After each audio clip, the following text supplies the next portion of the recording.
भारत में चहुओर असंख्य तीर्थ फैले हुए हैं।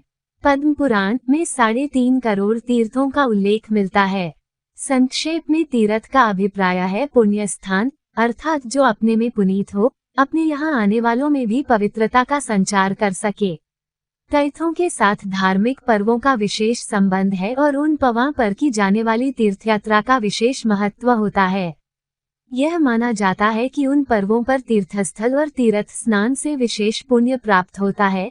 इसीलिए कुंभ, अर्ध कुंभ, गंगा, दशहरा तथा मकर संक्रांति आदि पर्वों को विशेष महत्व प्राप्त है। पुण्य संचय की कामना से इस दिन लाखों लोग तीर्थयात्रा करते हैं और इसे अपना धार्मिक कर्तव्य मानते हैं।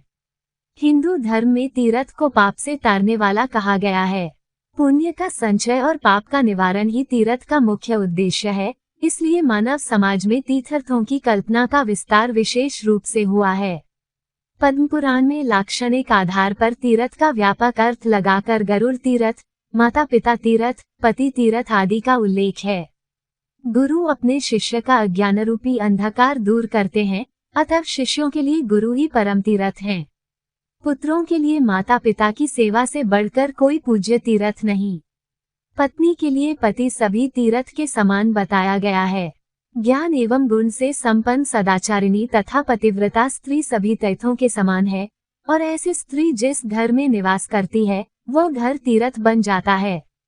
श्रीमद् भागवत में भक्तों को ही तीर्थ बताकर युधिष्ठिर विदुर से कहते हैं कि भगवान के प्रिय भक्त स्वयं ही तीर्थ के समान होते हैं। स्कंद पुराण में 3 प्रकार के तीर्थों का उल्लेख किया गया है, जंगम, स्थावर तथा मानस। जंगम तीर्थ ब्राह्मणों को बताया गया है।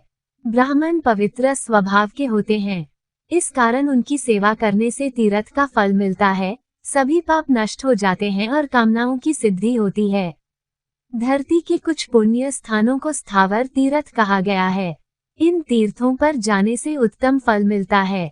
सत्य, क्षमा, इंद्रिय निग्रह, दया, दान, ब्रह्मचर्य, सत्यवादिता, ज्ञान, धैर्य आदि मन की उत्तम वृत्तियों को मानस तीर्थ कहा गया है। पुराणों में कहा गया है कि जिस व्यक्ति ने इंद्रियों को अपने वश में कर लिया है, वह जहाँ भी निवास करे वहीं उसे कुरुक्षेत्र, नैमिषारण्य और पुष्कर आदि तीर्थस्थलों की प्राप्ति हो जाती है। आपने देखा होगा, गंगा, गोदावरी, द्वारिका आदि तीर्थों में सैकड़ों मछलियां रहती हैं, मंदिरों में पक्षी बसेरा करते हैं, किंतु भक्ति भाव न होने के कारण उन्हें तीर्थों और मंदिर में दिन रात रहने पर भी कोई पुण्य फल नहीं मिलता। इसलिए तीर्थ फल प्राप्ति के लिए अंतःकरण की शुद्धता जरूरी है। प्रस्तुत पुस्तक में विभिन्न धर्मों के अनुयायियों के आस्था के केंद्रों पवित्र तीर्थ स्थलों का रोचक वर्णन है।